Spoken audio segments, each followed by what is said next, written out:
Assalamualaikum warahmatullahi wabarakatuh. Perkenalkan, nama saya Azka Nafa Aspialusna dengan nomor NIM P206211066. Saya di sini akan menjawab pertanyaan dari Ibu Dewi Arianti selaku dosen mata kuliah Ilmu Biomedik Dasar dengan pertanyaan kapan dan di mana terjadinya proses implantasi.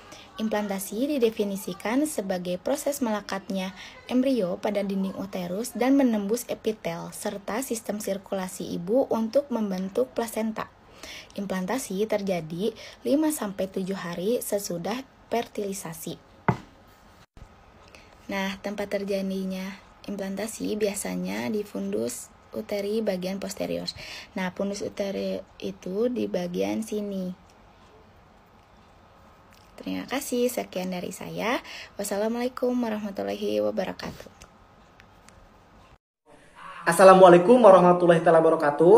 Baik, di sini saya akan menjelaskan bagaimana proses persalinan yang normal. Nah, proses persalinan normal itu terjadi pada minggu ke-37 sampai minggu ke-42, di mana pertama itu si ibu akan merasakan kontraksi otot rahim, diikuti dengan pembukaan leher rahim atau serviks. Nah, pembukaan setiap ibu itu berbeda-beda, ada yang sampai pembukaan 9, 8 atau sampai 10, itu sesuai kondisi si ibu tersebut. Nah, setelah melalui tahap pembukaan, si panggul si ibu itu akan berkontraksi atau mendorong si bayi dan plasenta itu keluar melalui si vagina. Nah, itu saja jawaban dari saya. Mohon maaf apabila ada kesalahan. Wassalamualaikum warahmatullahi wabarakatuh. Assalamualaikum warahmatullahi wabarakatuh. Perkenalkan, nama saya Asnajia Nabila, NPM saya 20620521060. Di sini saya akan menjelaskan tentang proses laktasi. Proses laktasi dibagi menjadi 3, yaitu mamogenesis, galaktogenesis, dan galaktopoiesis. Yang pertama ada mamogenesis, yaitu pembentukan kelenjar payudara. Yang kedua ada galaktogenesis, yaitu proses pembentukan atau produksi ASI. Dan yang ketiga ada galaktopoiesis, yaitu proses mempertahankan produksi ASI. Di sini saya juga akan menjawab pertanyaan dari Ibu Dewi kepada saya. Pertanyaannya adalah seperti apa struktur payudara dan gimana ASI itu diproduksi. Payudara terdiri dari 2 bagian, yaitu ada bagian dalam dan bagian luar. Bagian luar terdiri dari korpus atau badan payudara, ada areola, ada papila atau puting susu. Dan bagian dalam terdiri dari saluran susu, lobus, jaringan adipsa atau lemak, otot dada, dan dinding toraks. ASI diproduksi di dalam lobus. Lobus merupakan bagian dari lobulus. Lobulus merupakan kelenjar susu, salah satu bagian dalam penyusun korpus atau badan payudara yang terbentuk dari kumpulan-kumpulan alveolus sebagai unit terkecil produksi susu. Dalam payudara, wanita umumnya terdiri dari 12-20 lobus. Lobus dan lobulus dihubungkan oleh saluran susu yang membawa susu bermuara ke puting susu. Sekian jawaban dari saya. Mohon maaf apabila banyak kesalahannya. Wassalamualaikum warahmatullahi wabarakatuh. Terima kasih kepada moderator. Di sini saya akan melanjutkan pembahasan selanjutnya, yaitu pembentukan janin.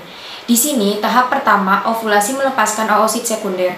Ovulasi merupakan proses ketika sel telur yang sudah matang dikeluarkan dari ovarium atau indung telur ke tuba falopi untuk dibuahi, kemudian terjadinya proses pembuahan, yang kemudian di hari pertama disebut dengan zigot.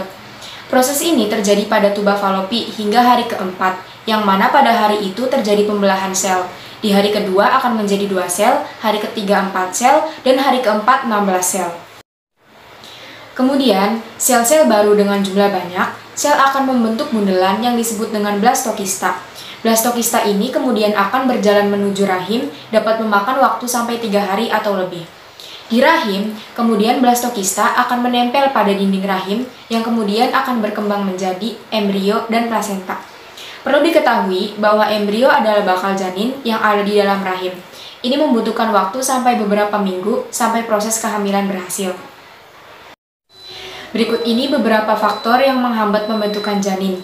Yang pertama, bahan kimia yang bisa menyebabkan kelainan bawaan. Contohnya obat nyamuk, pembersih lantai, dan kosmetik. Ketika menghirup beberapa bahan kimia, zat-zat tersebut bisa memasuki aliran darah dan berpindah ke janin melalui plasenta. Yang kedua, latihan fisik terlalu berat sehingga meningkatkan komplikasi. Contohnya olahraga fisik berat yang beresiko meningkatkan komplikasi dan membahayakan pertumbuhan janin. Yang ketiga, meminum obat tanpa resep dokter. Tidak semua obat terbilang aman dan bisa dikonsumsi saat hamil. Ada beberapa obat yang dilarang untuk dikonsumsi selama masa kehamilan. Salah satunya, obat-obatan yang dijual bebas seperti jenis thalidomid yang dapat menghambat pertumbuhan lengan dan kaki janin. Yang keempat, merokok dan meminum alkohol menjadi penyebab pertumbuhan janin terhambat. Bentuk efek samping yang ditimbulkan dari merokok dan mengonsumsi alkohol bisa bermacam-macam. Antara lain, kurangnya berat badan bayi, keguguran, atau perilaku penyimpang pada bayi saat dia sudah lahir. Zat nikotin yang terdapat di dalam rokok seringkali membuat pasokan oksigen di dalam tubuh berkurang dan menyempitnya pembuluh darah. Saat pembuluh darah dan tali pusat mengalami penyempitan, hal ini akan menyebabkan nutrisi yang menyalur ke tubuh janin tidak bekerja dengan baik.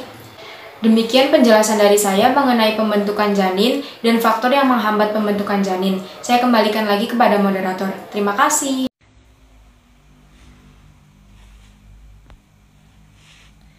Assalamualaikum warahmatullahi wabarakatuh. Perkenalkan, saya Nazira Hafilah Razani. Di sini saya akan menjawab pertanyaan dari Ervan Prananda Saputra, yaitu kehamilan berkisar antara 40 minggu. Apabila melebihi waktu tersebut, apakah yang akan terjadi?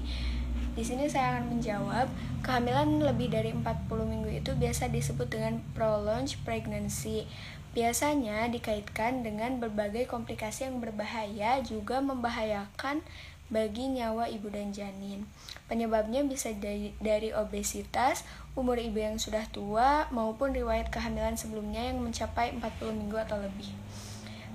Ada beberapa risiko, diantaranya yang untuk ibu itu proses persalinan yang panjang, cedera vagina, komplikasi, luka setelah melahirkan, juga infeksi. Sementara untuk bayinya sendiri itu ada lahir mati, kematian pada tahun pertama, terus masalah pada plasenta, dan bayi dapat memakan fase pertamanya sendiri. Beberapa pencegahan biasanya dokter menyarankan untuk USG atau tes pergerakan non-stres dan menghitung pergerakan janin. Terima kasih. Gimana sih udahnya? Baik, Assalamualaikum warahmatullahi wabarakatuh. Perkenalkan, nama saya Dimar Ahmad Nur Ramdhani dari tingkat 1B Profesionalis. Di sini saya akan menjawab pertanyaan dari Anissa, yang dimana pertanyaannya adalah di mana letak blastokista. Blastokista merupakan sel bulat berongga berisi cairan yang dapat diamati dengan secara kasat mata. Biasanya terletak di bagian atas rahim pada sisi yang sama dengan tempat ovarium melepaskan sel telur. Terima kasih. Wassalamualaikum warahmatullahi wabarakatuh. Assalamualaikum warahmatullahi wabarakatuh. Perkenalkan, nama saya Rijal Azmi Lukita dari Prodi Profesional kelas 1B. Di sini saya akan menjawab pertanyaan dari Intan Putri yang bertanya tentang apakah alat kontrasepsi dapat mencegah kehamilan dan apakah aman untuk rahim. Alat kontrasepsi itu berguna untuk mencegah kehamilan. Jadi alat kontrasepsi dapat mencegah kehamilan. Karena itu gunanya alat kontrasepsi. Alat-alat kontrasepsi ini 1-20% emang kegagalan ya dapat hamil, karena tergantung alat-alat apa yang digunakan. Ada yang 1%, ada yang 8%, ada yang 20%, tergantung jenis alat apa yang digunakan. Dan alat kontrasepsi ini pasti aman untuk rahim karena sudah diuji oleh lab, oleh profesor. Kalau tidak aman, yang pasti tidak akan diperjualbelikan. Terima kasih. Assalamualaikum warahmatullahi wabarakatuh. Perkenalkan, nama saya Indira Kusuma Dewi. Di sini saya akan menjawab pertanyaan dari Ibu Dewi yang berupa apakah ada tantangan dari sel sperma untuk menuju ke sel telur. Jawabannya yaitu terdapat berbagai tantangan untuk mencapai keberhasilan membuahi sel telur sehingga terjadi proses kehamilan. Tantangan yang pertama yaitu lingkungan asam pada daerah vagina yang membuat sel sperma ini tidak mampu hidup lama di vagina sehingga akhirnya sel sperma ini mati. Lalu tantangan yang kedua yaitu adanya lendir serviks. Nah, hanya sel sperma dengan kemampuan berenang paling kuat yang dapat menembus lendir serviks ini. Itu saja jawaban dari saya. Kurang lebihnya mohon maaf. Wassalamualaikum warahmatullahi wabarakatuh.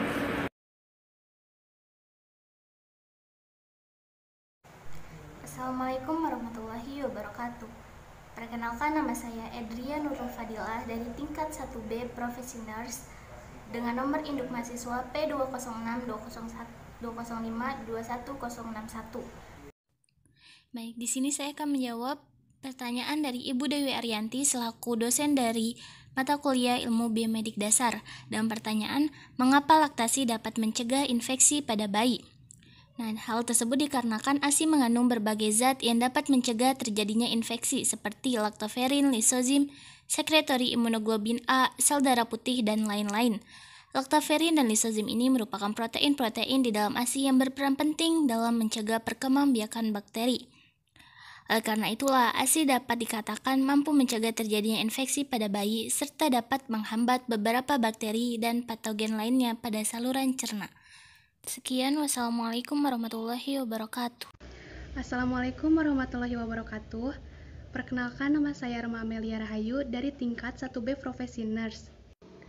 Di sini saya akan menjawab pertanyaan dari Ibu Dewi, mengapa orang yang menyusui ASI eksklusif tidak akan mengalami ovulasi atau keluarnya ovum yang siap dibuahi. Karena ketika menyusui, hormon yang dibutuhkan seperti hormon prolaktin atau hormon yang membantu merangsang produksi ASI akan mengalami peningkatan. Tingginya hormon prolaktin ini akan menekan hormon FSH atau hormon follicle stimulating hormone, yaitu hormon yang membantu mengendalikan siklus menstruasi dan produksi sel telur di ovarium. Kadar hormon FSH yang rendah menandakan bahwa wanita tidak akan mengalami ovulasi. Jadi, peningkatan hormon prolaktin yang menekan hormon FSH ini bisa menghambat produksi hormon reproduksi yang memicu terjadinya menstruasi. Sehingga, kebanyakan orang yang menyusui ASI eksklusif tidak akan mengalami ovulasi. Terima kasih. Wassalamualaikum warahmatullahi wabarakatuh.